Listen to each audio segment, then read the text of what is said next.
За сайн мэцхан үзэгчдээ бичлэг хүрж байгаа энэ цаг мөчийн мэндийг хүргэе. За завсарлага подкаст 8 дахь дугаар үзэгч та бүхэнд хүрэхэд бэлэн болсон байна. За өнөөдрийн маань зочноор Улсын хурлын гишүүн Эрдэнэт.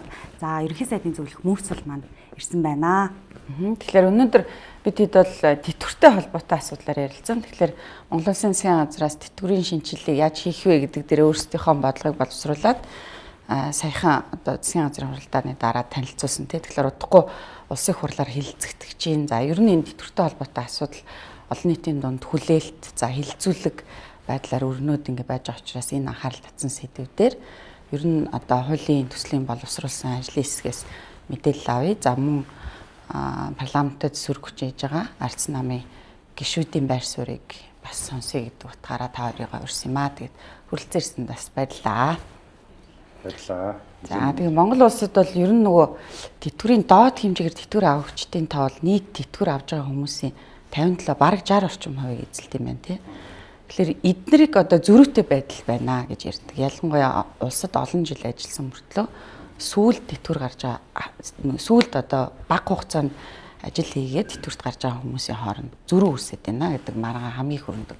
Тэгэхээр энэ дээр ямар шийдлүүд байгаа л гэдэг дээр ажлын хэсгээс бас мэдээлэл өгөө. Тэгээ хэдүүлээ ярилцаад байв те. Тэгээ бид хэд бол жоохон чөлөөтэй ярилцдаг болохоор гоё чөлөөтэй ярилцаарай. За тэгэхээр би эхлээд ярьж байгаа юм те. Тий. За ерөнхийдөө нэг одоо бол яг нийгмийн даатгалын сангаас болон цэргийн тэтгэвэр авагч нийлээд нэг 530 орчим мянган хүн тэтгэвэр аваад байгаа.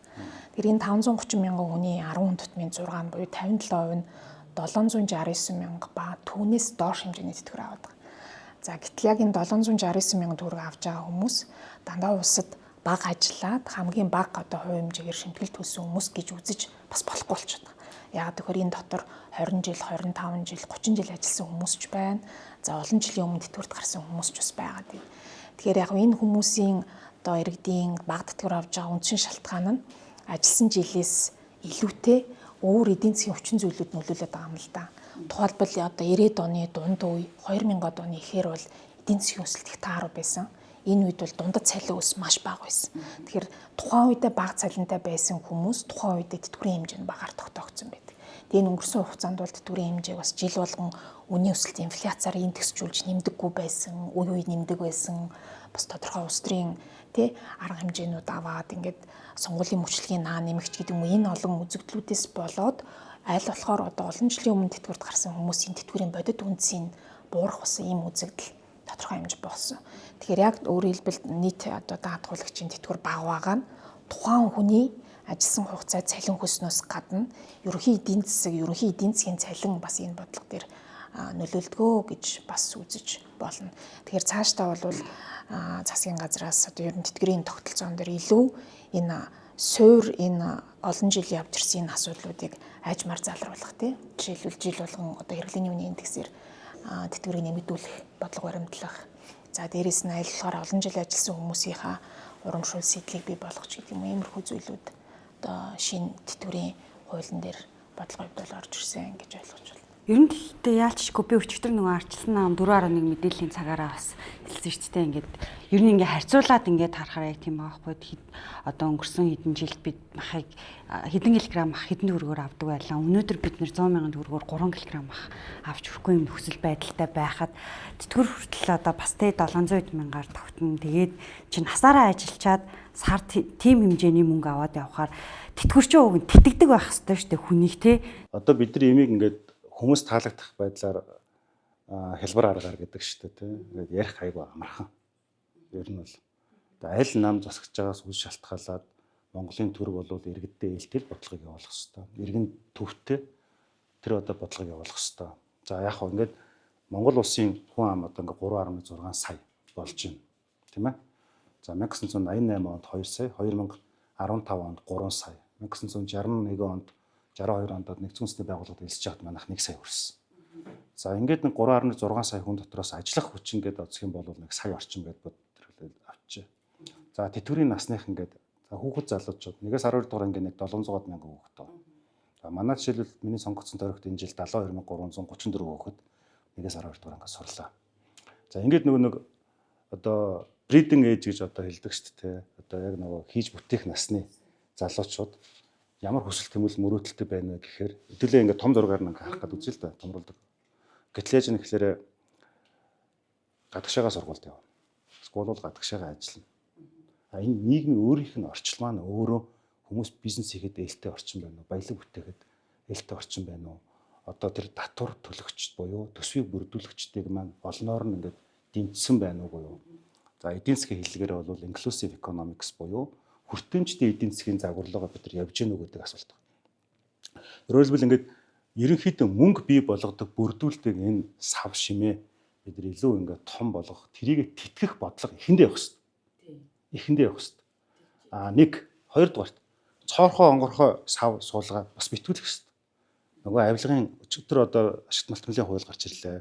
Нэгдсэн үндэсний байгууллагын НДП-гээс гаргасан судалгаагаар ингээд хайгуулын одоо лиценз өгөх те олборлох, уурхай нэг хаах гэд бүх үе шатанд 15 төрлийн авилгын ийм одоо нөхүүд одоо энэ ашигт малтмал уулуурхайн салбарт байна гэдэг ингээд судалгаа гаргацсан. За ингээд юу гэсэн үг вэ гэхээр иргэд яагаад бухимдаад байгаа гэхээр миний тэтгэвэр их баг гэдэгт нь нэгдүгээр шалтгаан биш байгаа. Тэтгэвэр нь өөрөө нөгөө худалдаа авах чадвар буюу амжиргаатай нь тэтгэвэр нэмэгдлээ гэхэд инфляцийн дагаад шууд өсчихөж байгаа байхгүй юу? Араас нэмнүүд өсчөд нэмэгдсэн ач холбогдол гарч ирэх байдаг байхгүй юу? Тэр эдийн засгийн өөрөө энэ модель маань өөрөө тогтвортой байдал руу шилжих ёстой шүү дээ тийм ээ. Дээрэс нь болохоор яаж юм гэхээр үнэхээр төрд мөнгө байхгүй болоод л бидний тэтгэврийг сая 500 болохгүй байгаа юм байна да гэж бодмоор байвч ахмадуудын хувьд яг бодит байдал дээр өчнөө энэ эдийн засгийг хомсолж байгаа хулгай өөр нь газар авчаад байна шүү дээ. Яг бодит байдал дээр. Тэр нөгөө нэгдэлт нь болох юм бол дарга ангийн тансаглал тэдний өөр хүүхдүүдийнх нь энэ нийгэм гаргаж аялж байгаа нэг юм үний мэдрэмжгүй болцсон зүйл ард түмний амьдрал хойч тэнгэр газар шиг болцоод хүмүүс энэ жагсаад уурлаад байна шүү дээ. Тэгээд энэ ингээд ер нь том зургаар нь харах хэрэгтэй. Одоо сөрөг хүчин гингүүт тэтгэвэр нэмэх хэрэгтэй гэж хэлэх амархан. Эзэн нэгэн цаг сөрөг хүчин чинь ирэх хэрэгс нам болно шүү дээ. Тэгэхэд би бол үгэндээ суух хэрэгтэй гэж бодож байгаа байхгүй да. Энэ утнаас юу гэж харах гэдэг нь гэхээр сая шилбэл Сэлэнгэ аймгийн Сүхбаатар хотод нэг хөгшин өндөр настай баг 80 иргэм настай ингэж хэлж байгаа байхгүй. Бид нар зүгээр л ингээд одоо мах хідмээр байна. Өнөөдөр хэдэн хоног бид нар магадсангүй гэдэг ингээд итгэх гэд хэцүү жирийн одоо нөгөө үний мэдрэмжгүй болцсон гэдэг байгаа нөхдүүдэд итгэхэд хэцүү юм хэлээд байгаа байхгүй. Гэхдээ бодит байдал тийм. Тэр эндээс юу гэж хэлэх гэдэг нь тэгэхээр бид нар ядаж бидний нэг ажиллах орчныг жоохон ойлгомжлоо. Бид нар зүгээр тэтгэвэр аваад нэг зүгээр л ингээд тэжээлгүүлээд байгааг хүсэхгүй байна. Бидэрт бас нэг жоохон ингээд өөрийгөө үнэлүүлэх тэр орон зай хэрэгтэй байна. Ахмад гिचингүүтээ насаар нь заазалчаад байна. Тэр бид нар ч гэсэн жоохон юм хийх боломж олгооч гэдэг байгаа байхгүй. Тэр нийт ахмадуудаас асуугаад үзэхлээр зүгээр л ингээд тэтгэвэр аваад ихэхээс илүүтэйгээр өөрийн залуу халуун насндаа мэдсэн сурсан чаддаг юмаа бас нийгэмдээ үнэлүүлээ. Тэр орчин орон зайдаа бас хин нэгэн үн цэнтэй хүн баймаар байгаа байхгүй да. Тэгэхээр юу гэж хэлэх гээд байна гэхээр шууд тэтгэвэргээд ингээд тасалж авангуудаа энийг ингээд тодруулж ярихаас илүүтэйгээр одоо нөгөө олон хувьсгч гэдэг шиг те яг нийгэмд байгаа энэ шалтгаан төгслүүдийг бүгднийг бүхэлдэг зургаар нь авч үзэх хэрэгтэй. Тэр дотроо жишээлбэл тэтгэвэр нэмнэ гэдэг маань тэтгэвэр нэмэх, тэтгэврийг нэмэгдүүлэх, тэтгэврээр авч байгаа тэр одоо санхүү мөнгөний нэгж бол эргээд чанартай нийгэмд юу тухайн хүндээ хүртээмжтэй байх. Тэр нь эргээд эдийн засгийг тэтгэх тэр circulation буюу эргэх орчил дотор одоо үн цэнтэй байх гэсэн энэ зүйлүүдийг цогцоор нь бид нар авах хэрэгтэй. Тэгэхээр нодлон жил 25 оны 6 сарын 20-нд Гомжовын Занданчтар даргаыг ерөнхийсэд багт нь би бас яг энэ талаар маш нарийн юм юу явуулчихсан. Одоо тэтгэврийг нэмэхдээ ингэж үе шаттай нэмээч. За нэмэхдээ одоо энэ асуудлууд ингэж анхаараач. Банкн дээр ийм асуудал хэрэгтэй байна гэдэг ингээд явуулж ирсэн. Учрал сайд руу одоо дахиад явуулсан тан дээр баг очих юм байна гэж ойлголоо. Тэр ерөнхийдөө бол ингээд гаргалгаанууд бол ингээд эдэртэй байдаг. Тэгэхээр тэр гаргалгаануудыг заавал гаргах хэрэгтэй. Тийм л би одоо ерөнхий opening remarks гэдэг шиг ихний үгээд гэж хэлмээр байна. Яг деталь нарийн асуух юм бол яг ийм гаргалгаанууд байна гэдэг дээр бас ярьж болж байна. Одоо жишээлбэл улсын хурлын гишүүн Эрдэнэ болд ингээд Монгол улсын ерөнхий сайд Гомжовын Замдан шатар те албан ёсоор ингээд мэдээлэл өгсөн гэж өөрийнхөө судалгаа тооцоо тий. Тэгэхээр энэ бол албан ёсны одоо ийм хариуцлагатаар үсээд энэ жишээлбэл таны ажлын албан дээр очисон байдгүй. За энэ бол улсын хурлын гишүүнээс ирсэн саналаа. За энэ саналыг энэ хэсэгт нь зүгээр байна. Энийг оруул яач гэдэг юм уу. Тэгэхээр ийм байх уу? Яг ер нь бол бүх улсын хурлаас улсын хурлын гишүүдээс ирж байгаа санал, төрийн бус байгууллагуудаас ирж байгаа санал яг засгийн газрын хэрэглэх эсвэл одоо холбогдох яамдад нь хуваарлагдаад тухайн асуудлууд нь яг хууль эрх зүйрээндээ судлагдаад тусгамнуудад тусгаад ингээ аваа явдаг. Дээрээс нь эрх зүйн баримт бичгийг боловсруулахын тогтолцооны шинжтэй өөрчлөлтүүдийг тул маш олон төрлийн хилцүүлэг хийдэг. Тэгэхээр энэ тэтгэврийн шинжилгээний асуудал Монголд дөнгөж өчтөрөө яригдсан асуудал ерөөсөө ч биш. Анхны шинжилгээний асуудал 1999 онд ярьсан. 2000 оноос нэрийн данс гэдэг зүйл нэвтрүүлсэн. За тухайн үед бол монголчууд нэрийн дансыг сайн ойлгоочгүй байх, нийгмийн эдийн засгийн хүчин зүйл, тухайн үеийн эдийн засгийн төсөл бол өөрөөр явж ирсэн. За дараа нь 2000 бид нар 15 онд төрөөс тэтгэврийн талаар баримтлах шинжилгээний бодлого гэдэг white paper буюу гол ийм тогтолцооны бодлого гаргасан. За энэ бодлогынхаа хүрээнд бид нар 23 онд ихний өөрчлөлтүүдийг хийлээ. Одоо үргэлжлэн явж байна. Тэгэхээр тэтгэвэр гэдэг бол Эрдэнэ улс гишүүний хэлж байгаа зүйлтэй бол санал нийлж байна. За юу гэхээр тэтгэвэр гэдэг бол эдийн засгийн бас нэг томоохон бодлого байдаг. Эдийн засгийн бодлого байдаг. Тэтгэвэр гэдэг зүйл дээр 3 үндсэн хүчин зүйл нөлөөлдөг. Нэгдүгээрт хүнийг хэдэн нас тэтгэврт гарах вэ гэдэг маань хөдөлмөрийн зах зээл дээр ямар хэмжээний хүнийг байлгах вэ?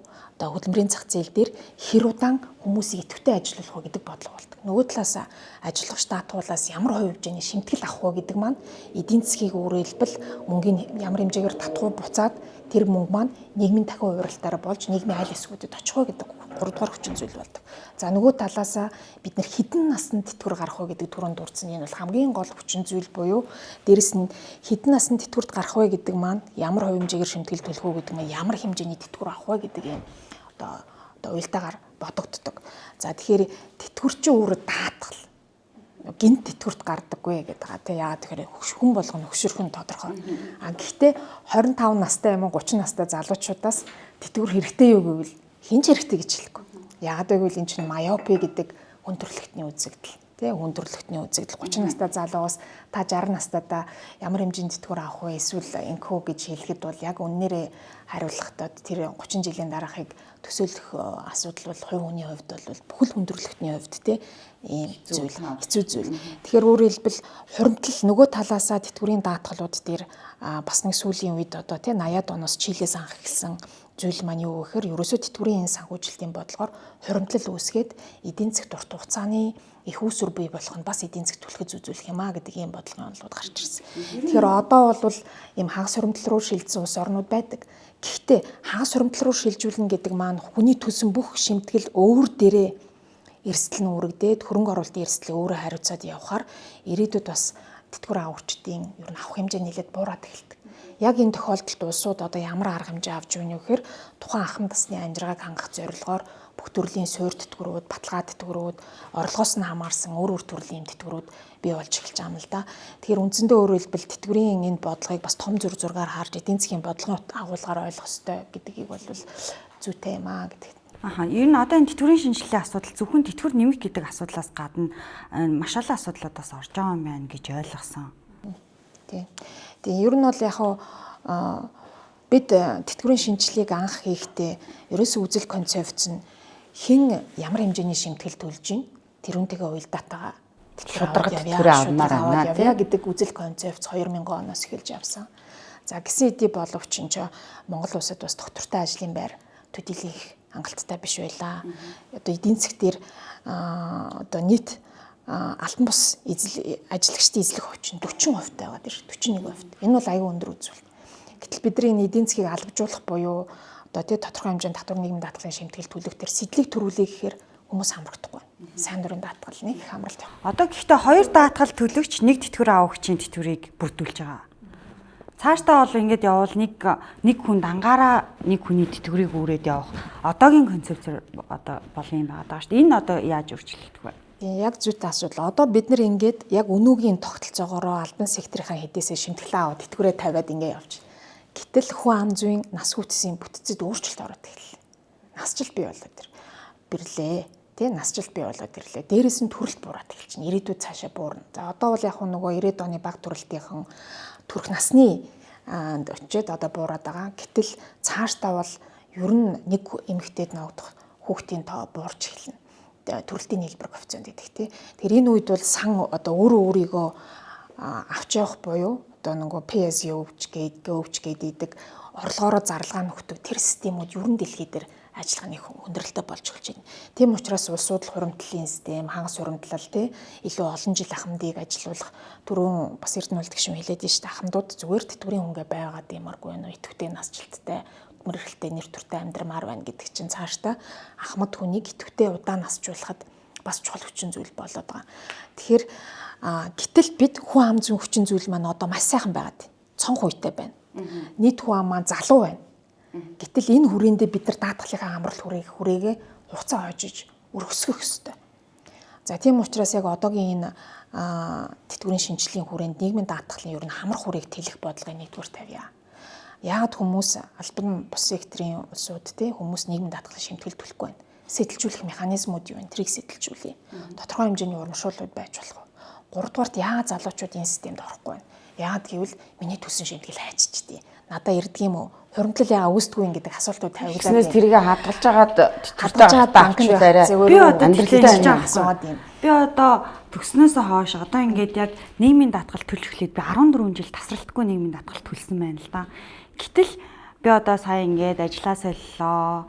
За хөрхөн бэбитэй болоо гэх мэтлэн. Гэтэл надад нөгөө нийгмийн халамжийн үйлчлэгийг би авч чадахгүй байхгүй эндээс.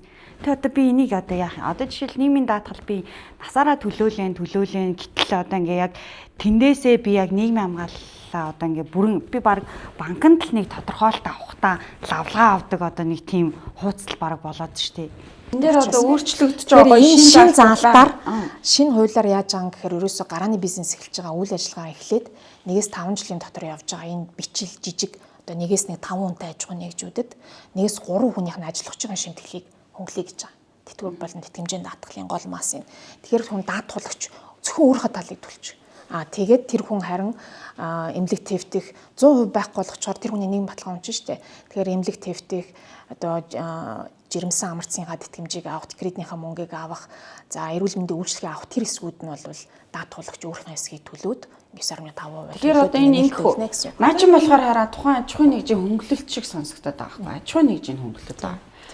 Тэгтэл би одоо юу гэдэг 3 сая 5 сая төгрөгийн цалинтай байлаа гэж бодоход бид нар даатгал төлж байгаагаар тэтгэврт гарахаас наан зөндөө олон одоо байрны зээл авах, цалингийн зээл авах гэх мэтчлийн ийм одоо хүмүүсийн амьдралын хэрэгцээтэй холбоотой ямар нэгэн одоо хөнгөлөлт урамшуулт амрах гэхээр тэр даатгал төлсөн хэмжээ маш чухал байдаг байхгүй. Тийм. Тэгэхээр энэ тооцоолох гэсэн. Нөлөөлөх. Өөрөөр хэлбэл тооцогдно. Өөрөөр хэлбэл 3 сая төгрөгийн цалинтай байжгаад тэгээ чөлөөлөл өөрийнхөө хувийг л төлчихнө гэсэн. Төлчихнүүд 3 саяараа л тооцогдно гэсэн. Тэрүүгээр нь тооцох юм уу тий? Энэ дээр нөгөө хүмүүс аяг маргаан усад. Энэ одоо яах юм лодо самбуу гişүүн бас нэг ийм хууль өргөн лодо самбуу өөр бас арчлан гişүүд нийлээд бас хууль өргөн мэрсэн шүү дээ. Ер нь ажил алгачаас төлж байгаа нийгмийн даатгалын шимтгэл бол ямар нэгэн байдлаар тухайн үндэ ч ямарч одоо нөгөө нэг нийгмийн халамж авахт нь ингээд юу яахгүй байна. Ач холбогдолгүй байна. Энэ бол зөвхөн нэг юм төсөв бүрдүүлэх гэх юм уу? Дотор шиг болчиход байна. Тэгэхээр ажил олгогчийн одоо нөгөө нэг төлдөг нийгмийн даатгалын шимтгэлийг ингээд болиулъя гэдэг ийм зүйл бас яригдсан шүү дээ. Одоо та хэдийн яриаг сонсоод за тэг яг ер нь бол шүү дээ түрүүн Мөнхсөл даргын хэлж байгаа шиг. За яг одоо бол алтан боломж байхгүй хүн ам зүйн. Цонх уу яахгүй. Тийм, window generation буюу одоо цонх уу гэж. За энэ яаж нэхлээрээ саяхан нэг судалгаан дээр байсан. Бизнесийн идэвхжилт гэж зүйл байдаг. Одоо бизнесийн ирмэлцлэл иргэдэд ямар байгаа вэ гэж. За хамгийн одоо сонирхолтой нь Монголд бол энэ бол маш өндөр гарсан. 10 хүн тутмын 8 одоо ажил хиймээр. Тийм, ажил хиймээр байна. Би бизнес хиймээр байна. Зээл хэрэгтэй байна. Тэр хөнгөлтэй зээлүүдийг дарганаар ингээд хамаарал бүх хүмүүс аваад байна. Гэтэл энэ бол Японд жишээлбэл 20% таа байна. Манайх 80% таа байна. Одоо Япон, Солонгос бусад орнууд те. Тэгэхээр нэг ийм гарч иж байгаа. Жишээлбэл одоо Индонез гэдэг улсаар жишээ авъя. За Таиланд гэдэг улсаар жишээ авъя. Ажиллах одоо насны хүмүүс тийм ээ. Одоо ингээд 18-аас тэтгэврийн нас хүртэлх хүмүүс юм. Ажлын цагийн нягтрал ингэж гаргаж ирж байгаа юм л дээ. Нягтрал. Тэгэхэд бол тэр улсууд зүүн өмнөд Азийн орнууд бол бүр ажиллах нягтрал нь 12 цаг, 13 цаг. Зарим өөр 16 цаг байгаа. Оддоо. Тэгж их айгүй хөдөлмөрлж ин гэсэн үг шүү дээ. Зогсоо зайг ингээд хөдөлмөрлжээс тэр эдийн засаг нь ингэж явд юм байна л. Манайх болохоор ажлын 8 цаг гэж байгаа ч гэсэн нэвтрэл маш багтаа. Ерөөс нь маш бүтээмж багтаа. Бүтээмж мэт. За нийт Монгол улсад байгаа өмчийн 70% төртөө хамааралтай. Нийт явж байгаа бизнесүүдийн 70% төртөө хамааралтай. Ямар нэгэн лиценз тэрнээс ч болоод нөгөө авилга болоод байна л да. Би яагаад ингэж ярих гэдэг юм гэхээр ерөөсөө ингээд хүмүүсийн тэтгэврийг нэмээ, амьдралыг сайн сайхан болгоё гэдэг чинь нөгөө бусдын өмнөөс амьдралыг нь шийдэж өгөх биш. Тэр хүнийг сайхан амьдрах ирмэлцэлтэй байлгах, тэр хүн одоо тэр бизнесээ хийх, тэр хүн одоо тэр нэг өөрийгөө энэ нийгэмд үн цэнтэй гэдгээ мэдрээд амьдрах аягүй чухал байгаа байхгүй юу? Тийм шүү дээ. Гэтэл одоо яаж юм гэхээр тэтгэврийн зээлтэй хүмүүс нэг зээлтэй хүмүүс биш. Одоо сая уржиг дээр би хонгор суманд инх болт гэдэг ахтаа болсон. Тэгэд бол нөгөө хүүхэд нь өөрт нь одоо нөгөө аппликейшны зээлүүд рүү орсон гэж хэлж байна. За энэ нь юу гэж байгаа юм бэ гэхээр ингээд зээлээс зээлийн хооронд. За одоо нөгөө баахан компьютер тоглоом гэдэг ингээд явчихж байгаа. Тэгэнгүүт тэр зээл чи яаж юм гэхээр сургалтын төлөв рүү олж байна.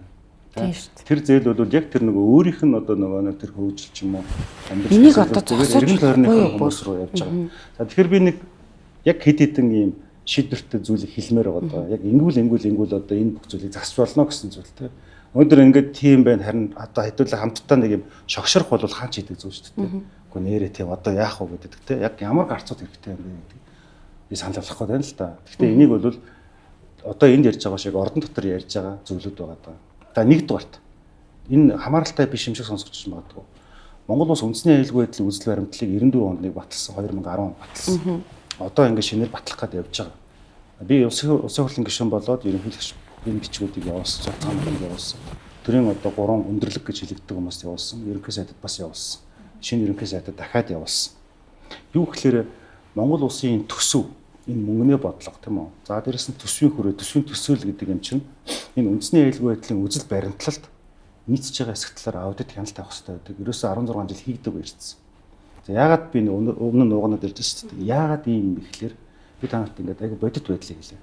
Төсөв яаж явдаг вэ гэхээр одоо ингээд төсөв шүү дээ. Сая ингээд хөгжлийн хөтөлбөр гэж орж ирлээ шүү дээ. Хөгжлийн хөтөлбөр гэдэг нь болохоор улсын хурлын гишүүдийн тойрогтой юм хийж байгаа лобби орж ирээд шүү дээ. Гэтэл тэр чинь Монгол улс гэдэг улсыг яаж хөгжүүлэх юм. Нөгөө саяны одоо яриад байгаа бол ахмадын асуудал чинь хаана яригдах юм. Сургууль цэцэрлэгийн асуудал хаана яригдах юм. Эмнэлгийн асуудал хаана яригдах юм. Бүгд хаягддаг. Тойрог нь тухайн тойрогоос сонгогдсон гишүүн нь улс төрт нөлөө бүхий саарл ардан дотор жоохон бяртаа байх юм бол асуудал шийдэг. Тэгээ эн чинь нөгөө бүсчлээд ирэхээр энэ хаягдаагүй юм уу? Үгүй ээ. Чадахгүй л байна. 20 онд жишээлбэл Хинтээ аймаг дангаараа 17% болсон гэсэн. Дундгуй аймаг 1.3% авчихсан. Тэгээ энийг ч багасхыг гэдэг ингээд бүсчлээд явуулсан тийм үү. Одоо ингээд бүсээрээ яаж юм гэхээр бас ингээд бүлгэлдэг болчихж байгаа байхгүй. Бүсээрээ бүлгэлдэг. Одоо яаж юм гэхээр тойрогоо сонгогдсон жигсаалтар гарсан гэсэн хоёр янзтай болчихж байгаа байхгүй да. Тэр энд яаж юм гэхээр би ч гэсэн тойрогоос сонгогдсон. Уг нь бол ингээд чимээгүй байл надад л амар л та. Тэгвэл бид нар чинь тангар ургацсан байхгүй. Улсын хурлын гишүүн ард түмний элчийн хувьд нийт нэг цагт бас тэтгэвэр авах болж болно шүү та тий. Эзэн нэгэн цагт угаасаа л аав шүү дээ. Тийм ер нь одоо удахгүй. Удахгүй. Тэгэхээр одоо бүгдээ дөрүүлээ аав шүү дээ тий. Хула би яг миний ярьж байгаа зүйлийг яг амар 2 минут таслахгүй сонсчихдог.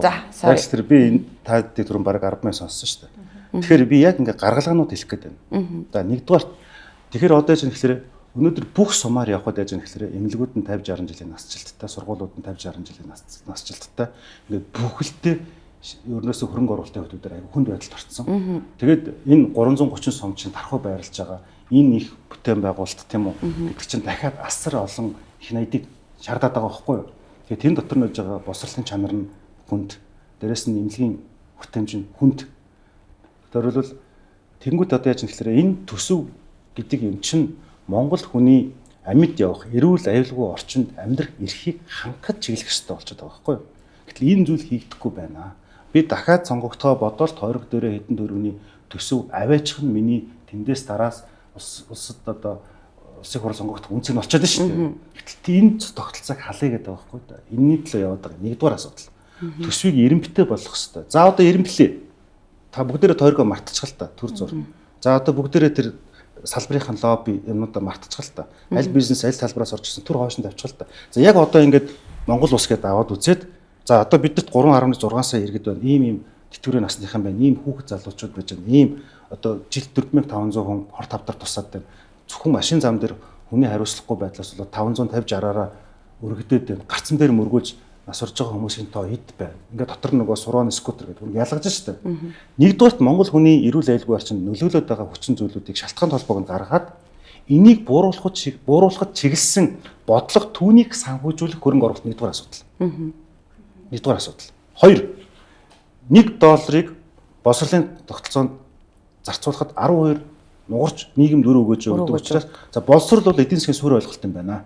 Эдийн засгийн шүү. Би бол үндэсний аюулгүй байдлын дахиад суурь ойлголт гэхгүй юу? Ясаар боловсролтой хүмүүс босчиж энэ улс орн ч хөгжинэ. Аливаа улс орныг устгахад атомын бөмбөг цөмийн зэвсэг хэрэггүй чанаргүй боловсролын тогтолцоогоо л хангалттай. Стилэн бош гэж одоо сургууль дээр байдаг үг. Гэдэг шиг за боловсролын тогтолцоонд ингээ яг тэгэхээр хүний эрхийн зөрчил байхгүй. Хотод 2 гүрний урд амьдарч байгаа хүний хүүхэд өдөө амьдарч байгаа хүүхэд гарааны тэгш байдал байхгүй. За 3 дугаар асуудал. Эрүүл мэндийн асуудал. Эрүүл мэндийн даатгалтай холбоотой асуудал. Эрүүл мэндийн үйлчлэгийг чанартай авах асуудал. Энэ зүйлүүдийг яаж санхүүжүүлэх вэ? За одоо тэгвэл энийг юугаар санхүүжүүлэх вэ гэхээр нөгөө ирээдүйн өв сан. Нөгөө баялагын сан гэдэг байгаа шүү дээ. Норвегийн жишээг бид нар мэднэ, Шинэ Зеландын жишээг мэднэ те. Тэрийг ингэж загвар болгож явахын тулд одоо яаж юм гэхээр бизнес эрхчлээний хууль өчтөр чуулганаар орж ирж байна шүү дээ, тийм ээ. Тэгвэл энийг яаж зөв байлгах юм? Би одоо хитгэн гаргалгаа хэлээд за дахиад нуршихгүй. За тэгвэл энийг яаж авилгаас ангид байлгах юм бэ? Тэгвэл авилгын шалтгаанд 3 нөхцөл байгаа шүү дээ. Нэг улс төрийн нам, улс төрчид яаж юм гэхээр гарч ирэхдээ мөнгөөр гарч ирдэг. Худалдан авалтаар гарч ирээд шүү дээ. Нэг, хоёрдугаарт хууль шүүхийн байгууллагууд мөнгө төрхтэй холбоотой байгаад байна. Би энэ Transparency International-ийн дүгнэлтийг хэлж шүү. 3 дугаарт нь болохоор төрийн өмчт компани нийт Монгол улс төгөө өмчийн 10 тутмын 7 төртэй холбоотой байна. Эний 50 дээр нэмэх нэгийг паблик буюу хувьчлаад одоо угаана битэр төгөх гээд байгаа биш. Олон нийтийн хяналттай болгож очиж 50 дээр нэмэх нэг нь олон нийт өөрсдөө хяндаг төлөөлөл өгөх зөвлөлд нь нээлттэй ордог болгож очиж гэж. Тэрнээс хин нэгэн хүнд ягаан цанхэр тасалбар шиг өгөөд алга болох тухай асуудал яриаггүй шүү. Хүмүүсийн бас буруу зүрх ойлгож магадгүй. За ингээд тэр нэг мега төсөл мөслгээд байгаа энэ мөнгө олдог төслүүдээ яг ус төрчгүйгээр алиг нь урт хугацаанд явуулах юм. Өнөөдөр Рио Тинто оюутлага гэж хэлээд байна. Туушраад шүү дээ бид нар тийм. Зөвийг авч явах хэрэгтэй, бурууг нь засах хэрэгтэй үстэй. Бүхэлдээ гадаадын хөрөнгө оруулагчдын хөвөө гаргачих юм бол бид нар Африк орнуудад араас орчих гээд шүү дээ. За ингээд энэний ар дээр маш чухал нэг юм хэлээд. За одоо ямар зовлон байгаа юм бэ гэхээр түрүүний нэг 80% бизнес хиймээр байдаг шүү. Бизнес хиймээр байсан чинь бизнес хийгээд шоронд орчдөг болчиход байна Монголд. За ялангуяа ковидын үеэр маш олон хүн зээлүүд төлж чадаагүйгээс залилан хурам ихсэн асуудлаар өнөөдөр шоронд хоригдож байна. Өөрөө зээл ав. Дахиад хүмүүсээс зээл ав. Ингээд бизнес хийлээ. Ингэжсэн чинь эдийн засгийн тогтворгүй учраас яг хөмөрцсөн. Ингээд дампуурцсан. Ингээд бусдын өмнө өртөө ингээд шоронгийн хаалга татаад байгаа байхгүй. Тиймээс яаж юм гэхээр энэ decriminalization буюу эдийн засгийн харилцааг эрүүгийн хуулиас салгах ёстой. Олон улсад энэ жишээ байгаа. Одоо манад яаж юм гэхээр эдийн засгийн харилцааг эрүүжүүлээд яллах бодлого нь баримтлаад байгаа учраас хүмүүс би ингэж Монголд ингэж авилгачдад авилга өгөөд 10% нөгчөөд ингэж шоронд орох гэсэн зурвал би солонгос очоод адилж. Би Америк руу гараа явчих. Өнөөдөр судалгаа авахад 1 сая хүний багцаагаар авахад 30% буюу 300 мянган хүн шууд гадаад руу гарах бэлэн байна. Өнөөдөр хэрэгээ солонгосын виз, Америкийн виз нээлттэй болчих юм бол залуучууд нэгэн гараа авах гэдэг шүү. Тэр энд юу гэж юм гэхээр энэ бодлогыг ингээд цогцоор нь авч хэрэгжүүлэх хэрэгтэй юм аа. Дахиад авчих юм. Авилгатайгаа тууштай тэмцэх хэрэгтэй. Дахиад тэр үндэсний аюулгүй байдлын үзэл баримтлал эдийн засгийн бүх юмнуудад тааруулах хэрэгтэй. Энийг удаа дараа шахаад байгаа. За дараагийн асуудал нь юм бэ гэхээр тэр бизнесийн орчин дотроо энэ priority буюу эренбүүдийг маш тодорхой болгох хэрэгтэй. Дээрээс нь тэр эдийн засгийг эрүүжүүлж байгаа асуудлуудыг зэгцлэх хэрэгтэй. За дээрээс нь тэр түрүүний хэлээд байгаа одоо жишээлбэл Францад Макроныг эсэргүүцэж жагсаал болоод байгаа нөгөө тэтгэврийн насыг нэмгээд байгаа шүү дээ. Одоо хэдүүлээ нэг механик химиг гөлөг төрүүлж байгаа юм шиг гал унтраах маягаар явах хэрэггүй. Одоо 28 онд ямар цаг гарахыг мэдэхгүй. Тэрний дараа асуудлууд үргэлжлээд явна шүү дээ. Тийм учраас одоо яаж юм гэхээр энэ улс төрийн намууд яг тойр сууж байгаа. Одоо хэдүүлээ улс төр сандал суудал болохоор ярьдаг шүү дээ. Одоо яг сууж байгаа. За мөнгө цалдаргаа. За одоо бүгдээрээ энэ асуудлыг улс төржүүлэхгүйгээр ядаж нэг 10 жил ийм доктортой бодлого явуулъя. Тийм үү? Одоо энэ дээр болох юм бол за шилбэл тэтгэврийн асуудал дээр аль ч нам популизм хийхгүй шүү. Яг энэ шатлалаар ингэж явна шүү. За эрүүл мэнд босрол хоёрыг нэмчих. Шинжлэх ухаан. Энэ хэд дээр хэдүүд ерөөсөө улс төрчихгүй. Нэг хоёрдугаар гаднаас оруулж байгаа хөрөнгө оруулалтыг Монгол тогтвортой байлгах асуудал дээр ингэж улс төрчихгүй шүү. Гэсэн улс төрчих сэдвүүдэд тусдаа ус төрчихгүй сэдвүүдэд тусдаа ялгамаар байна. Тэгвэл одоо яаж юм гэхээр нөгөө нэг муу хүн дүүвэнэр мухар өхрөөнөр гэдэг шиг ингээд зарим нь жинхнээсээ ингээд жагсаал хийж байгаа хүмүүс байгаа. Ихэнх нь шүү дээ. Дундуур нь орж хутгадаг, жагсаалыг нь булаад авдаг, дээрэмддэг, буснуулдаг. Дээрэс нь энэ популизмыг ингээд маш их хортоогоор хийдэг болсон байна. Хүмүүсийн тархийг угаадаг. Одоо та нар тэр факт чек Монголиа гэдэг байгаа шүү дээ. Тэрийг харах юм бол Монголд хаанаас ямар мэдээлэл, ямар санхүүжилттэйгээр яаж яваад, яаж байршаад байгаа бүгдийг гаргацсан байгаа. За тэглэг байх. Тэгэхээр ер нь хэдүүлээ эргээд тэтгэрлэг орё тий. Би ярина ингээд тий. Ерөнхийдөө ингээд мэдээж ингээд суурьар нь, эренбээр нь, төсвөр нь, хөгжлийн асуудлаа ингээд явбал тогтолцоо зөв голдролтой ороод явах нь маш чухал. Гэхдээ яг өнөөдрийн байдлаар одоо тэтгэвэр авж байгаа тэр нийт тэтгэвэр авагчдын 60% нь орчим тий. Миний тэтгэвэр хэдэн төгрөгөөр нэмэгдэх юм бэ? Би 1.5 сая төгрөгийн тэтгэвэр авбал ядаж одоо тий хүнээс гоохгүй зээл авахгүй амьдрах гээд байгаа юм шиг байна. Тэгэхээр тэрийг өгөөч гэдэг ингээ өвлжин хавж намар чинь жагсчлаа. За одоогийн байдлаар засгийн газраас өргөм ярьж байгаа нь бол за бидний байгаа эдийн засгийн даацд бол энэ боломжгүй байгаа учраас тогтолцоогоо урт хугацаанд зөв болгохын тулд ийм хийе гэдэг. Гэхдээ одоо бол хүмүүс ингээ үзэж байгаа хүмүүсийн хувьд яг хэдэр нэмэгдэх юм бол тэгээ энийг бидний хувьд бол энийг төсөв даах уу? Яаж одоо жишээлбэл та нарын барьж оруулж ирж байгаа энэ концепцаар төсвээр ямар ачаал үүсгэх энийг яаж хувааж байгаа? Өнөөдөр 700 сая төгрөгийн тэтгэвэр авч байгаа хүмүүсийн яриад байгаа асуудал шийдэгдэх ямар хэдэн төгрөгөөр нэмэгдэх яаж шийдэгдэх хизээ яг тэтгэврээ аваад хүнээс гоохгүй айтайхан амьдардаг тийм болох юм бэ? Одоогийн тооцоолоор энэ судалгаатай байгаа шүү дээ. Тэгэхээр тэр судалгаанд хизээ тийм болно гэж тооцоо харагдаж байна. Яг асуултанд хариулъя. Гэхдээ түрүүний Эрдэнэт гишүүний бас нэг үндсэн асуудал юм хараад ярьж шүү дээ. Нэгдүгээр тийм авилга ашиг сонирхлын асуудлыг зэгцлэхгүйгээр өөрөөр хэлбэл ямар ч системийн хувьд урагшлага зүйл ярих хэцүү. Авилга ашиг сонирхлын асуудал байгаа зөвхөн сонгуулийн саналыг худалдаж авдаг популизм, шаардлагатай шаардлагагүй зүйлийг одоо тийм олсон орлого эртний шин дараад энэ байдлаар хийнэж одоо бүгд нийт ард түмнэрээ хүртэх хувь ашиг одоо бидэрт бага байгаа дээ шүү дээ. Тэгэхээр энэ бол нэг гэдэгтэй бол санал нэг байна. Хоёрдугаар төсвийг одоо Эрдэнэт гишүүний хэлээд байгаа энэ саяны тэр санаа бол одоо OECD-ийн орнууд, дэлхийн ихэнх орнуудад ихэнх биш нэлээд хөгжиж буугаас дээшээ орнуудын хэрэглээд байгаа үр дүнд чиглэсэн төсөв.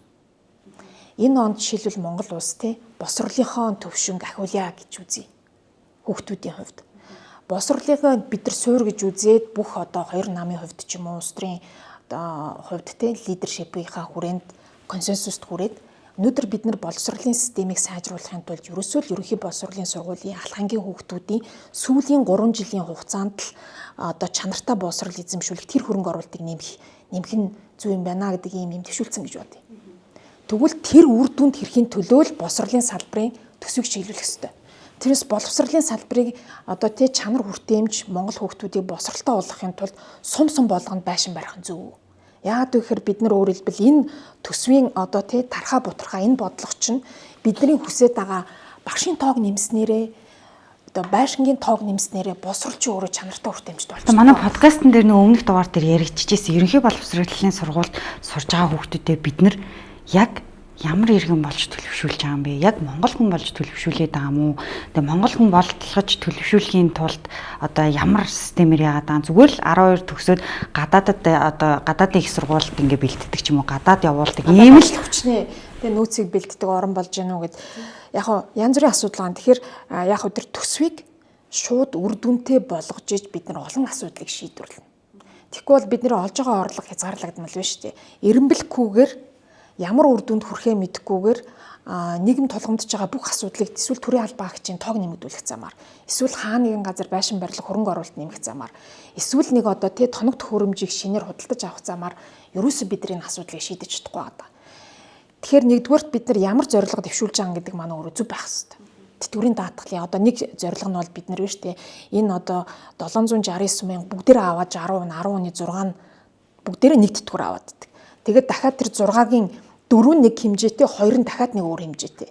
Ийм ялгаагүй болчлоо. Тэгэхээр тэр хүмүүс ч өөр жилийн хувьд ажлын хувьд өөр байгаад идэв. Тэгвэл одоо цаашдаа шимтгэл төлөх ямар хэрэгтэй юм бэ гэдэг асуудал хөндөгдөд нь шүү дээ.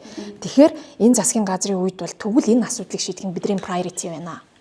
Яг гэхээр хэтэрхий бага орлоготой тэтгэвэр авагчийн хувьд нөгөө хаавар болохоор одоо өчигдөр Арчсан намын бүлгээс жишээлбэл улс төрийн акц авсан махны үн нэмэгдчихлээ. Ерөөсөө хүнсний хэрэглээний сагсанд гол эзэлж дөрвөн бүтээгдэхүүн л байна. Мах, сүс үн бүтээгдэхүүн, гурил, зан хүнсний нөгөө.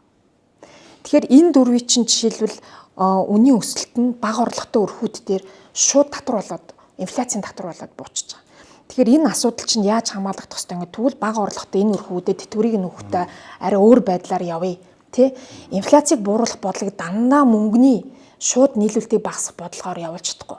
Тэгэхээр бид нэр энэ хүнсний хэрэглээний улирлын шин чанартай нийлүүлэлтийн гаралтай инфляцийг докторжуулахын тулд нийлүүлэлтийн шүлжээг нь тогтмол болгоё. Нөгөө логистикийн хэлбэршүүлье. Энэ дээр ажиллаж байгаа хувийн компаниудыг сайжруулъя. Гэх бид байдлаар хүнсний бүтээгдэхүүнүүдийн дөрвөн төрлийн энэ багц бүтээгдэхүүний үнийн одоо тий доктортой байдлыг хангах юм бол тэтгэвэр авахч болгон миний тэтгэврийг 1.5 сая болгох гэж хэсэхгүй. Тий. Одоо нэг ийм асуулт ээж болох уу? Жишээлбэл одоо яг өнөөдрийн одоо Монгол улсын эдийн засаг Монголд амьдарч байгаа ахмадууд ч гэдэг юм уу тэтгэвртэй гарч байгаа хүн яг хэдэн төгрөгийн тэтгэвэр авал аятайхан амьдрах боломжтой юм бэ? Би энэ одоо шүү дээ. Жишээлбэл би яг наадах жишээлбэл. Өнөөдөр ингээд 2475 төгрөгөөр цэцэрлэгийн хүүхэд өдрийн хоолоо авдаг байсан. За тэгээд тэр нь болох юм бол одоо нэг 3500 бол орон нутагт. Улаанбаатарт бол ээж аваас 1000 төгрөг нэмээд. Тэг яг энэ дээр хангалттай шимт хижээл авахын тулд нэг 7500-аас 8000 төгрөгийг нэг өдөрт хүүхдэд өдрийн хоолнд зарцуулж хангалттай гэж. За энэ бол ингээд хэмжих нэгж байна тийм үү? Гэтэл эдийн засаг гэдэг чинь яаж юм гэхээр хязгааргүй хэрэгцээг хязгаарлалт нь нөөцөөр хангах тухай ойлголт. Жишээлбэл тэтгэвэр яг эд байх юм бол тийм үү? Гэхээсээ илүүтэйгээр энэ бол хуурамчтай. Өөрөлдвөл тэр тэтгэвэр нь өөрөө бодит худалдаа авах чадвартай уйлдчих хэвээр. Өөрөөр хэлбэл жишээлбэл одоо хүмүүс тансаг хэрэглээ хүсэхгүй шүү дээ. Зүгээр л нэг өөр ширгүү нэг ингээд хоёр идэхгүй хоошоо хонохгүй амьдрахыг л хүсээд шүү дээ. Маш бүгдээрээ гадагшаа зугаалал ингээд тийм яриаггүй шүү дээ. Тэр бол тустай асуудал. Тэр асуудал нь тэтгэвэр хэд байвал болох вэ гэдгээс илүүтэйгээр яаж энэ инфляци, яаж энэ нөгөө худалдаа авах чадвараа барих юм бэ гэдэг асуулт. За окей. Маргааш 1.5 сая төгрөгөөр тэтгэвэр болголоо гэхэд дагаад өмнөх нь инфляцийг хэд хуваадаг вэ? Мөсгөө, хэтрүү, цогоо хаданд авираа гараад ирлээ. Тэгээд өхрийн мах 50,000 төгрөг боллоо. 60,000 төгрөг боллоо. Нэг ааруул хэдэн мянга хүрсэн байж тээ гэдэг шиг ингээ явлаа тий. Тэр юу гэж хэлэх гээд юм гэхээр энэ эдийн засгийнхаа бидний эрүүлжих байдлыг л авч үзэх хэрэгтэй болчиход байгаа байхгүй юу? Өөрөөр хэлбэл Монгол хүн өдөр тутмын өрхөө орлоготойгоо харьцуулахад нийгэм энэ үнийн өсөлт чинь ингээ дэлхийд дээр тэнгэр газар шиг байгаа даа шүү дээ. Бид нар ингээд бусад улсуудаас илүү үнэтэй шатахуун хэрэгжилж байгаа шүү дээ. Тэгэд илүү үнэтэй зүйл хэрэгжилж байгаа. Одоо манай нэг Германы сая хурж ирээд явлаа. Энтгэс ирээд явлаа. Тэгэхэд Монголд бол хоолны хүнсний үн асар өндөр байна. Харьцуулахад өндөр байна гэх жишээтэй тийм. Тэгэхээр юу гэж хэлэх гээд байна гэхээр хүмүүст болох юм бол ингээд маш одоо ингээр хуурах маягаар тийм одоо тэд болгоно өдр гэж хэлэх айгүй амархан. Сонгуул болохоор бүгд ээж нэг гэхээр нэг ялахын тулд ингээд амлцдаг. Гарч илээвэл яах вэ амлцдаг. Дараа нь хариуцлага хүлээдэггүй болчиход байна шүү дээ. Тэгэхээр юу гэж хэлэх гээд байна гэхээр одоо ингээд намгцул дарагч бүгдээ залуучууд сууж шүү дээ. Тэгэхээр нэг л юм байгаа. Маш олон жил бид нар энэ хоосон амлалтыг ингээ хийж ирсэн байна. Иргэд ингээд бухимдалтай байгаа нь аль ч намд адилхан шүү. Аль ч одоо улс төрийн хүчинд адилхан байгаа нь хуурсаар ирсэн. Гэхдээ одоо яг энэ үеийг л бид нар алдах юм бол энэ одоо цонх үеийг л алдах юм бол нөгөө нэг эргэлт буцалтгүй бид нар уруудчих гээд байгаа ийм үе байна. Энэ дэлхийд дахинд болж байгаа үйл явдал шүү. Зөвхөн Монголд ч одоо тэтгэврийн асуудлаар ингээд бухимдаад байгаа даа биш те. Тэгэхээр ерөөсөл ямар арга вэ гэхлээрэ саваа бүтэн болгох гэж цоргоо сав руу ямар ч юм хийсэн бүтлгүй болчиход шүү. Тэгэхээр саваа бүтэн болгох тухай асуудал. За одоо энэ нэг нийтийн өмчийн хууль явж байгаа, төрийн өмчийн хууль явж байгаа. Энийг маш хурдан гаргах хэрэгтэй. Ингэж гаргаад одоо ингээд нэг шахаа тендер гэж хэлдэг шүү дээ тийм ээ. Тэр бүх зүйлүүдийг ингээд нэг сатаалтан зэгцэлчих. Нэг үе бодвол бид нар бас айгүй их хэрсүүчж байгаа. За жидүү хулгай байсан юм байна. Концесс хулгайтай холбогдож байсан юм байна. Энэ олон тендер хулгайтай холбогдож байсан юм байна. Одоо нүүрс, зис маш олон төрлөд хулгайтай холбогдож байсан шүү дээ. Тэр одоо энэ эдийг цэгцлэгчийн өөрөө нэг даалгавар. Улс гэдэг чинь нэг том бүхэлэг анатом байхгүй да. Тийм шүү дээ. Биологийн анатом, цусны эргэлт. Тэнгүүд одоо бид нар яаж тэтгэвэр гингүүт нь яг энэ ч ингээд хавдаад байгаа асуудлыг л бид нар яриад байгаа байхгүй. Гэтэл нөгөө биеийн анатом шиг цусны эргэлт эдийн засгийн эрүүлжүүлэх асуудлаа бид нар авч үзэх хэрэгтэй. За энэ очрол ерөнхий сайд чөлөөлөөгээд дөрвөн юм яриад байгаа тий. Одоо энийг ингээд үйлдэлүүд хийх хэрэгтэй. Тодорхойс нь бол байж болно. Одоо үйлдэлүүд хийх хэрэгтэй. Гэтэ энэ дэр хамгийн анхны хийх хэрэгтэй юмнууд нь болох юм бол тэр хортой зүйлүүдийг ялгаруулад байгаа тэр нэг одоо тэр толгоонуудыг завчих хэрэгтэй байхгүй юу? Тэр нь юу юм бэ гэхээр тэр нэг хариуцлагагүй, тэрээс нь одоо нэг нуглаа гаргасан. Чи ингээд дээрээ ингээд шинчлэгээд дунд шатны маш олон авилгын сүлжээ үүр урхаа байгаад байна шүү дээ. Би одоо хөлзөн байнгын орон дээр байж байгаа. Маш олон зүйлүүдийг мэдчихэж байгаа. Харин ямар зөв шийдвэр байж болох вэ гэхээр нэг ийм зөв шийдвэр байгаа. Сая нэг сард Зандаа Шатаргай ерөнхий сайдаас буухаасаа өмнө нэг CDC гэдэг нэг юм байгуулчлаа. Тэр нь болохоор өвчний хяналт өрсөн сэргээлтийн төв гэж юм байгуулсан. За би яагаад нэг хэлж байгаа гэхээр жилд монголчууд зөвхөн өмнөд Солонгос руу 200 сая доллар гаргаж байна. Бидний ингээ эргэн тойрны хүмүүс хашаа байшин хамаг юм мал хуугаа зараад хүнээс зээл тусламж аваад хүнд өвчнөө эмчлүүлэхээр зөвхөн Солонгос руу 200 сая доллар. За тэгээд бусад улсуудтайгаа нийлэх юм бол 400 сая доллар буюу их найд гарan төгрөг гадагшаа явчихж байгаа байхгүй юу? Төсвөөс биш шүү. Иргэдээ халааснаас. Энэ өвчлөл юм чинь ядуурл шууд хамааралтай болоод байгаа байхгүй юу? Тэр энийг шийдэхэд бол одоо бид нар 60 хэдэн сая доллараар зүрхний төвтэй болох гээд 30 хэдэн сая долларын Европын сэргээн босголтын банкнаас зээлж авж штэ. Монгол улс боддоо нэг ийм зүрхний том төв байгуулах хэмжээний мөнгийг 3-аар юу лээ чинь 60 сая 400 сая доллар ингээ харьцуулаад та нар боддоо. Хэдөө тэр тэтгэврийн зээлийг хүмүүс юунд зарцуулмаар байна. За мэдээч хүүхдийн сургалтын төлбөрүүлгээ явчихж байгаа. Бараг тал нь им байдаг байхгүй юу? Эмнэлгийн үйлчлэг байдаг байхгүй юу? Өөрөөр хэлбэл хараа энэ эмнэлгийн үйлчлэгээ энэ одоо эрүүл мэндийн тогтолцоог сайжруулах нь тэр яаж яах гэхээр тэр тэтгэврийн зарцуулагдаад байгаа чинь урсаад байгаа мөнгөний урсгалыг танах хэмнэх боломж байгаа даа. Нөгөө талаар жишээлбэл эрүүл мэндэд анхаардаг байвал тэтгэврийн насанд очихдоо им авдаг тийм одоо тэтгэвэр авахч болохгүй байх гэх мэтчлээ ингээ углуургаар нь ярил маш тэтгэврийн асуудал ярихаар одоо ингээ бүх салбар руу орж байгаа байхгүй юу? Ер нь ингээд ажиллах хүчинтэй боловсрал эрүүл мэнд гэдэг бүх салбарт ингээд тэтгэврээр ярил ингээ холбоотой байгаад байна. Тэгэхээр энэ нь бол гişүү нөгөө танилцуулсан тэр 8 одоо санал гэж штэ өгсөн. Тэр саналууд тусгагдчихөө. Оруулж ирж байгаа одоо засгийн газраас тавьж байгаа зөндөө олон юмнууд ярьсан штэ тий. Анхлан бизнес эрхлэгчтэй яахын шинээр тэтгэвэр шинээр нэмэн даатгал төлж ийм. Одоо энэ хүн сая яамны төрийн нарийн хийжсэн тийм үү? За одоо ингээ ерөнхий сайдын зөвлөх. Нэг зовлон байна манайд. Би одоо хуулийн сайттай 4 дахь сайттай нэг бичиг 4 удаа өгч байна.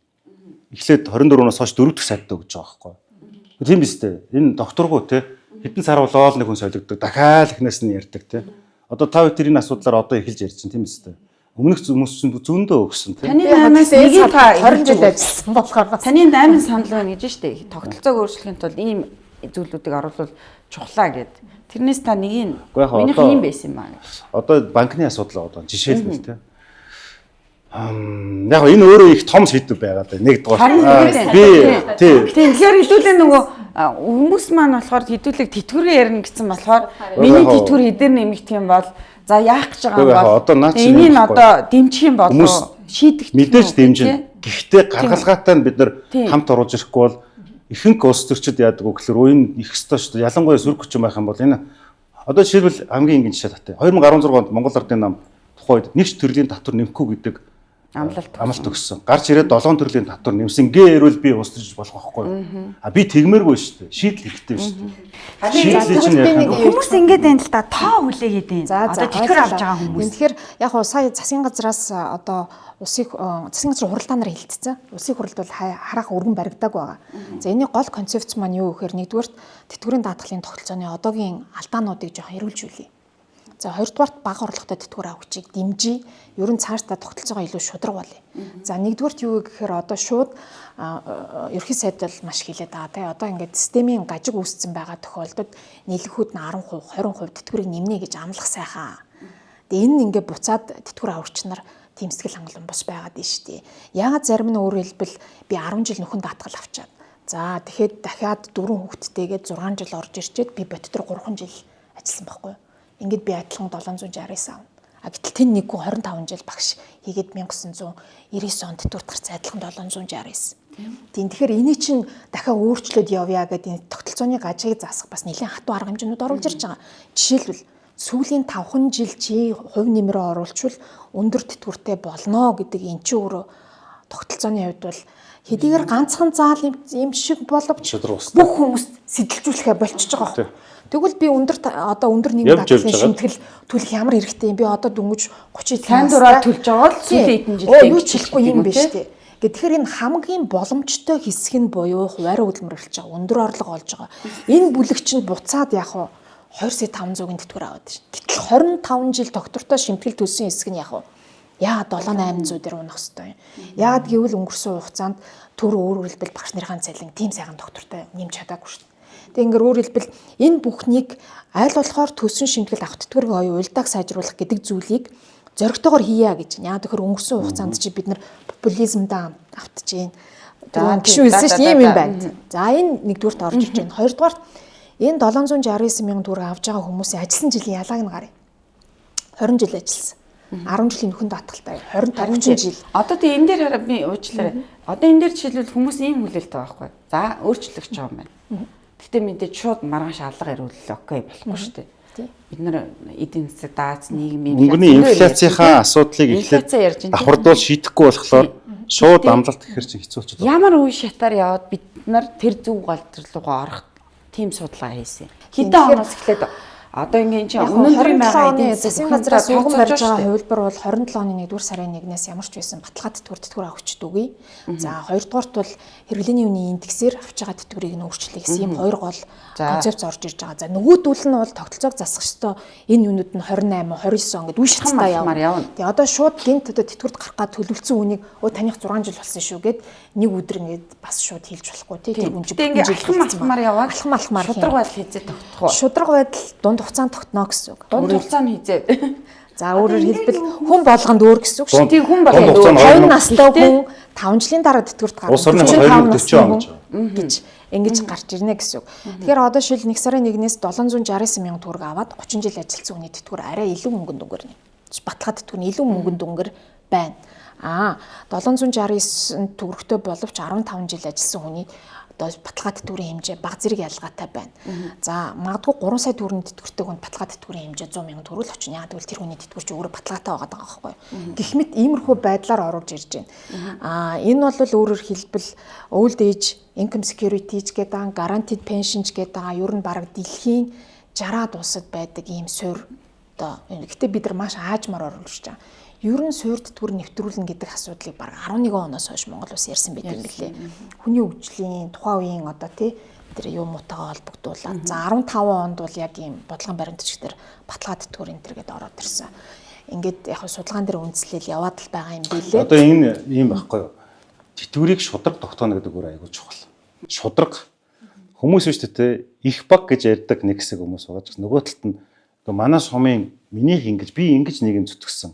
Энэ ингэж явсан энэ надаас өндөр байна гэдэг тийм байцах сэтгэл зүйтэй байдаг байхгүй. Тэр нь яаж юм гэхээр шудраг бус байна л гэсэн санаа байхгүй. Гэтэ энэ дээр хардаа одоо шудраг болгоё гэдэг чинь тэгэл одоо жишээл манай ээж 38 жил одоо 3 хүүхд төрүүлсэн 33 жил ажилласан 3 хүүхдийн ингээд жилийн орохоор 38 жил болж байгаа байхгүй. Тэгээ тасралтгүй төмөр замын байгууллагад ажиллаад ингээд тэтгэвртэй гарахад 900 мянган төгрөгийн тэтгэвртэй гарч байгаа байхгүй. За тэгтэл нөгөө талд нөгөө нэг тэтгэврт гарна гэж төлөвлөж байгаад нийгмийн даатгалын шимтгэлээ сүүлийн 5 жил маш өндрөөр төлөнгөтлөө 2 сая төгрөгийн тэтгэвэр авчиж байгаа хүн байгаа байхгүй. Гэтэл би яагаад энэ улсад 38 жил эд залуунаас хамаг юмаа ингээд зориулчаад ийм тэтгэвртэй ингээд харах юм ингээд тэ нөгөө нэг ийм эндээс ингээд яхаар за тэр хүмүүсийн тэтгэврийг олон жил ажилласнаар нь одоо ингээд нэмнэ гэдэг юм зүйл ярьж шít. Нөгөө талдаа нөгөө 5 жилээр бодвол өндөр тэтгэвэр авсан байгаа хүмүүс чинь буурах гад байна уу гэдэг бас нэг ийм ойлголт дээр хүмүүсээс яг одоо нэгэнт авж байгаа тэтгэврийг бол хүний тогтооцсон тэтгэврийг бол буурахгүй шүү дээ. Тэр чинь хүний нийгмийн баталгаа болцсон. Тэр хүн чинь өөрөөр хэлбэл тэр хэрэглээндээ тасцсан. Ямар ч тохиолдолд хүний хэрэглээд гэж жоцсон буруулж болохгүй. Цаашдаа бол 5 жилээ 6 жил болгоно. 7 8 9 гэх мэт өөрөөр хэлбэл 10 жил хувь нэмэр оруулсан тэр цалин дээр ч дундчлаа энэ гэсэн иймэрхүү баг багаар юм байна тий. Баг багаар. За гэхдээ ер нь нөгөө амар өргөн сэдв байлаа тий. Хэдүүлээч бас их өрөөл ярьлаа. Одоо энэ дээр та хэдэд дараагийн нэг ийм сэдв заавал бусд одоо хүмүүстэй мэрэгжлийн хүмүүстэй яриач гэж хүсмээр байна. Одоо шүү дээ 1990 оныг одоо ингээ 2026 таа харьцуулахад дундаж наслалт гэж нэг юм байна. Life expectancy гэж ойлголт өгдөг шүү дээ. За хөрхи ингээ жоох ингээд сунсан, уртсан зөв. За гэвч яг эрчүүд маань тэтгэврийн насанд хүрээл төд удалгүй явчаад байна. өөрхий төлдөг баахан нийгмийн даатгал матгал төлж байгаа л тэгэл манай эгчнэр эднэр болох юм бол ингээл би муу байна гэдэргээл янз бүрийн юм яриа яваад байдаг, эмнэлэг томлог гэл яваад байдаг, олмол өнгө ороод байдаг, сэрсэн малгайтай ингээл явж идэг шүү дээ. Уус ах нар юм хэлэхгүй байсаж байгаа л нэг мэтгэл л баггүй болчиход байна. Тэгээ энэ бол яг Монголын нийгмийн нэг юм зүй тогтол. Одоо ингээд хөдөөгөр орон нутгаар явж хахад бол яг нэг ингээд нэг 60-аад настай 70-аад настай эгчнэр л байна гэртээ. Тэгэл одоо хүүхдүүд шухтуудаа ингээл харж андаад байж юм л та. Тэр яг энэ нэг юм асуудал байгаа байхгүй юу? Тэр яг энэ дундаж наслалт чи өөр ингээ бүсээсээс хамаарч байна. Аль аймаг аль бүсээсээ хамаарч байна тийм үү? Манай дархан гэх дундаж наслалтаар 21 аймагаас 21-т ороод шүү дээ. Жишээлбэл тий. Тэгэхээр нэг зүү тогтлууд байна тий. Тэр гихмит зүйлүүд байгаа шүү. Одоо яг нөгөө нэг тэтгэр аавна гэдээ яриад байдаг хөрхи тэтгэр аваад 1-2 жил болоод 4-5 жил болоод явчаад байгаа тохиолдол байгаад шүү дээ тий. Тэгэхээр одоо энэ дандаа нөгөө нэг 75% нэмэгтэй хүн байгаад байна л да бид дөрөв дотор тий. За яг тэр ирчүүдэд төлөөлөөд бас энэ санааг бас дараа нь сэдв болгож хөндөөрэй гэж байна. Яг нь энэ дээр өштэй яг юм бодит нөгөө тоотой ярих хэрэгтэй юм. Яг тоогоор хэлэхэд нийт тэтгэр авагчийн 70% нэмэгтэйчүүд гэдэг нь үнэн. Энэ бол факт. Гэхдээ эрэгтэй хүмүүс 60 настад тэтгэвд гарчаад 65-таа нас ордог гэсэн үг ерөөсөө ч биш. Яг тэгэхээр энэ бол тэг носнаас тооцсон дундаж наслалт. Бид нар эрчүүдийн 60 нас хүртэлх тэр насыг өсгөх ёстой. Ялхсан эндэгдэл дээр хүүгүүд их одоо байглаас энддэг тий. Дээрэс нь энэ хөдөлмөрийн аюулгүй байдал нөхцөлийн уур уулахаар салбар Монгол улсыг авч явж байна. Энд чинь өөрөөр хэлбэл эрчүүдийг хөгжлийн бэрхшээлтэй болгох, хөдөлмөрийн чадвар алдах, тоосчлолт өвчин нэрвдэх энэ бүх зүйлийг бий болгоод байна. Тэгэхээр өөрөөр хэлбэл эн чинь манай нийгмийн эдийн засгийн хүчин зүйл байхгүй. 60 наснд хүрсэн эрэгтэй хүн яг статистик судалгаагаар цаашдаа 16 жил амьдраад байна. 60 наснд одоо жишээл энэ жилд тэтгэвэр авч байгаад нас орсон хүмүүсийн эрэгтэйчүүдээр хэдэн жил тэтгэвэр авсан гэдэг тооцоолыг аауд үзэхээр ер нь бол 14-5 жил гарч ирээд байна. Тийм учраас тэтгэвэр авагчдын эмэгтэйчүүд болохоор хэдэн жил үү? 55 настай эмэгтэй хүн цаашдаа дунджаар 25 жил амьдарч. Эний жишээ юугаар үзэх үү гэхээр түрүүний одоо Эрдэнэ бол гишүүний нөгөө наагц нар аваа нарын насыг асахгүй хэдүүлээ ингээ наагц нар аваа та эзэд тэтгэврт гарсан бэ гэхээр нэлээ өндөр ингээд юм хэлнэ. Тэр энэ бол маш одоо суур асуудал. Бид нар эрчүүдийн эрүүл мэндийн дундаж насыг яах. Яг тэр Монгол гэдэг чинь ерөөс маш цөөхөн амтай. Хүний нөөц гэдэг бол үнэтэй сэдв болгоорой гэж. Тэгэхээр энийг бол уг нь бол хүнийхтэй сүүлийн үед эсвэргээрээ яг эрчүүд хөрхий 5 жил тэтгэвэр аваад нас ордог гэж бас ойлгож байна. Шууд бас гэж ойлгоход хэцүү те. Гэхдээ яг нь ер нь бол Монгол эрчүүд, Монгол эмэгтэйчүүд хоёрын дундаж наслалтын зөрүү хэтэрхий холдоод байгаа нь бол одоо статистикээр харагдаад та тий. Энэний болохоор тэгээс тануудыг ингээ харахаар бидний нөгөө амьдралын хэм маяг, уламжлалт сэтгэлгээ, гендерийн тухай ойлголт, за тэгээд одоо эрчүүд эмэгтэйчүүдийн хөдөлмөрийн нөхцөл байдал, ажлын байр гэл ингээл аюу олон юмтай холбоотой юм шиг байна. Тэгэхээр цаашдаа энэ рүү чиглэх ёстой юу? Бид нар ч гэсэндээ насны бүхс нь ганцаараа баймааргүй л шүү дээ тий. 70% нэмэгтэй байгаа шүү дээ. Хамтдаа гоё баймаар байгаа шүү дээ тий. Тэгэхээр энэ бас ингээд эмэгтэйчүүдэд ч гэсэндээ одоо тэтгэврийн насны ирэхээр амьдралынхаа хүнд ачаагч гэдэг юм уу ганцаардах гэл аюу олон юмнууд бас ингээ яриаддсан байлээ. Тэг яг энэ дараагийн подкастыг та бас энэ сэдвэр хийгээд сонирхолтой. Тийм хүн амзуучтай. За ингээд засал цай тийм ер нь одоо нөгөө нэг тэтгэр болвол яалтч яахгүй бид нарын ярих сэдв олон нийгмийн суурь тэтгэврийн бодлогыг хамгийн урт хугацааны бодлого гэж үздэг онлын хувьд. Яадаг гэхээр өнөөдөр би шимтгэлийн хувь хэмжээнд өөрчлөлт орчвол одоо дөнгөж 40 хүрээгүй 30 настай хүнд 25 жилийн дараа гарах нь нөлөөлөх байхгүй юу. Тэгэхээр хугацааны лаг бол 30 жилийн бодлого гэж үздэг. Тэгэхээр бид нэр тэтгэврийн өөрчлөлт хийж авал өнөөдөр жишээлбэл бид нар 26 онд өөрчлөлт хийж авал 50 он хүртэл заавал тооцоо бодох хэрэгтэй. Тэгжээж бид нар зөв шийдсэн. Саяны ирээдүйг танилцуулсан дээр бол нэг татаа санагдсан юм тэтгэвртэй гарсан ч гэсэн дахиад ажил хөдөлмөр эрхлэх энэ үг бас тодорхой хэмжээгээр дэмжиж байгаа юм байна гэж ойлгосон. Тэр нь бас за энэ жил их Монгол улсын 820 жилийн болж байна. Тэгээд зүгээр яг хуу ер нь энэ тэтгэвртэй холбоотой монголчууд ямар уламжлалтай байсан гэдгийг хэлээд би яриагаа дуусгая гэж бодож байна тий. Ер нь бол одоо энэ Көлтөгений хөшөө, Таникокийн хөшөө эдгээр дээрээс аваад үзэхэд манай ер нь 1300-аас 600 оны үеийн сурвалжтай. Тэгээ энэ дээр болох юм бол ямар улс яагаад могтдгоо, ямар улс яхаар мандан бадардаг вэ гэдэг. Тоогтныг сөхрөөс толгойтныг бүхэлгэжсэн төр улсыг анхуулдаг зүйл ерөөсөө хэл ахуул. Хэл ахуулаар л мурдаг. За Чингис хааны үед бол нус тушин дээр гардаг шүү дээ. Өнчтийг тэтгэх, өгөд өтгсийг одоо тэтгэх авилга гэж байдаг. авилга гэдэг үг маань бол тухайн үед эерэг утгатай байж. Тэгээд тэтгэр тэтгэмж гэсэн утгатай байсан. Тэгээд сүүлд бол нацуд орчин зохиол дээр бол авилга гэдэг бол 1920-ад оны үед бол жоохон сөрөг утга гарч ирдэг шүү дээ.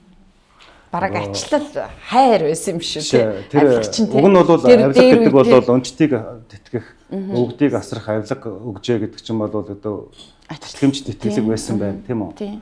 За тэгээд нэг ламбугоо нулимсээр 1920-ад оны үед бол юу гэж хэлдэг вэ? Орчлон ертөнцийг хоосон хэмээж Винайн ашиг сагсан гэвчлодон улаан шарыг тунруусаар гандангийн баруун хөрлөө бууж ирмэгц уран дачаангун хурц зэлтийг боловсруулахын эрдэмийг эзэмссэн авилгач хүүхэн юу байхаа буюу цэрэл лам цагаан харыг гэлбусаар баруун дамнуурчны шавартай годамжнаас гарч ирэх нь эсрэг тохиолдог. Энд юу гэсэн бэ гэхээр биеэ үнэлэгч хүнийг авилгач гэж хэлсэн байна. Одоо ингээд үгийн ингээд этимологи буюу гарвал зүг харахаар ингэж өөрчлөгдсөн байна шүү дээ. Одоо бол авилга хэл ахуул гэж бид нэр ярьж байна. Авилгыг corruption, хэл ахуулыг ихэнх хвчлэн bribery гэж хэлж байна.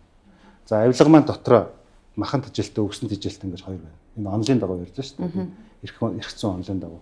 Махан тэжээлтэй гэдэг нь одоо энэ уул уурхаан том их хэмжээгээр ингэж хуульчилж томнож авахыг хэлж байна.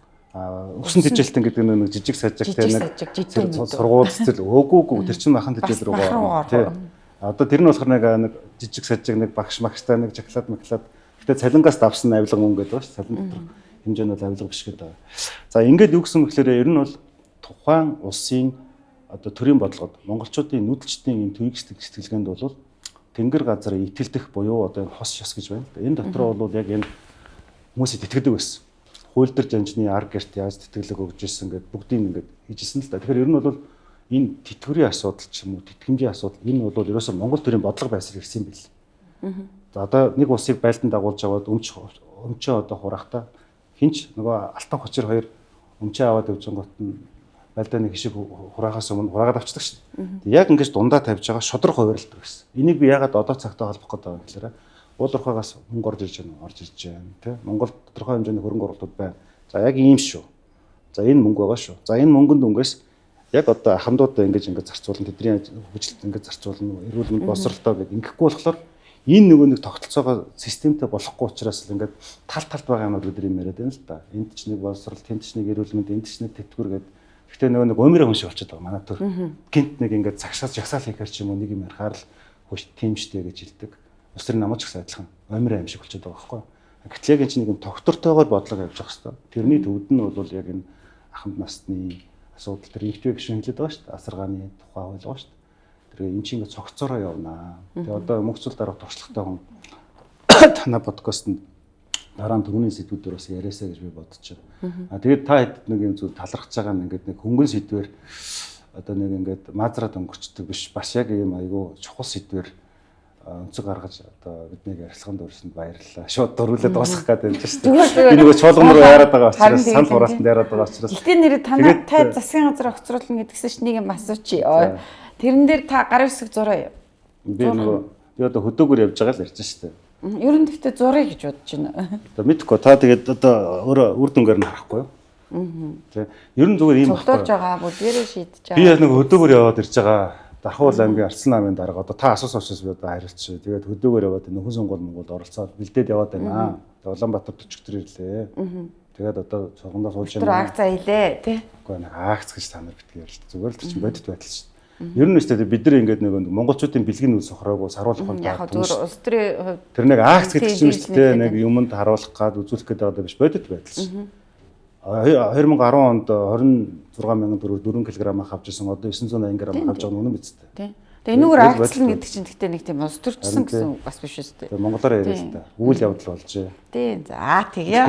За ингээд за ямар ч завсарлаг подкастаас өнөөдөр тэтгэврийн асуудал ингээд тойроод ярьлаа. Тэгээ яалтчгүй тэтгэвэр бол том сэдв олон салбарлуу өнгөдөг. Гэтэ энэ удаагийн шинжилэл бол зүгээр нэг юм хавдрыг таслаад хаях ч юм уу те ингээд гимтсэн байгаа хэсгийг таслаад хаях биш. Уг үндсээр нь углуургаар нь бас ингээд тогтолцооны хувьд одоо ингээд шинжилье гэдэг ийм зүйл оруулж ирж байгаа юм. Тэгээ манай подкастны одоо цаг минут хугацаач гэсэндээ энийг бүрэн ярихад бас хүрэлцгүй байна. Тэгэхээр ямар ч тач ингээд нэг юм гол гэсэн одоо тэгээ углуургаар нь засаж байгаа гэдэг энэ одоо үнцгийг бол өнөөдөр бас үзэгчд манаас сонссон бах гэж бодож байна. Тэгээ магадгүй хэлээгүй үлдээсэн танд юм байвал тусгаа тэгэд хэдүүлээ яриад тусах.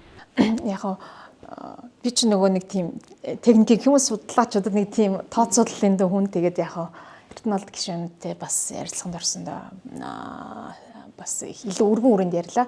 За тэгээд хилээгүнийг үнцэг гэх юм бол бас даатгуулагчдын хувьд хагас хуримтлал руу бас боломж орж ирж байгаа. Өөрөөр хэлбэл эхлээд нэмэнгөө багаар эхлэе хуримтлаад үз 1% төлсөн шимтгэлийнхаа өөрийнхөө төлөх 1% шимтгэлийг хуримтлуулад үз.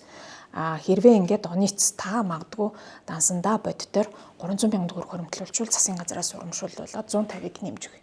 Ингээд та жилдээ 450 бодит урамшуултаа бол энийг бид нар бол яг хөрөнгө оруулалтын зах зээл рүү оруулан тодорхой элементтэй болгоно. Ингээд даатгуулагчвал яг тодорхой бодит хуримтлалаасаа бага хэмжээгээр эхлэе гэж байгаа. Монголын эдийн засаг нөхцөл байдлын санхүү болон хөрөнгөний зах зээлийн өөрчлөлт дагаад бас ийм шинэлэг зүйл орж байгаа шүү гэдгийг хэлсэн л гэсэн юм. За баярлалаа. За баярлалаа. За завсарлаа.